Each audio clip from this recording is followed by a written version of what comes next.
সুস্থ থাকুন প্রতিদিন। দ্রুত ওজন কমাতে সকালে কি করবেন? আমাদের যখন ক্ষুধা লাগে অনেক সময় আমরা অস্বাস্থ্যকর কিছু খাবার খেয়ে নিই। যেমন দেখুন, সিঙ্গারা, কেক, বিস্কিট, জিলাপি, কুক ইত্যাদি। এসব খাবার যে অস্বাস্থ্যকর তা কিন্তু আমরা প্রায় সকলেই জানি। তবুও লোভ সামলানো খুব কঠিন হয়ে পড়ে। এটা ঠেকানোর একটাই উপায় হতে পারে, সকালে যদি আপনি আপনার দিনের নাস্তাগুলির কথা আগে থেকেই চিন্তা করে রাখেন।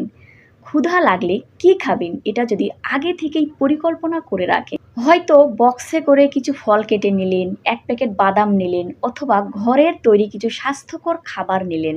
সকালে পরিকল্পনা করে রাখলে সাথে খাবারের মতো কিছু থাকলে অস্বাস্থ্যকর খাবারের প্রতি আকর্ষণ একটু হলেও কমে আসবে। সকালে কাজে বা স্কুলে যাওয়া, সকালে কাজে বা বাচ্চাকে নিয়ে স্কুলে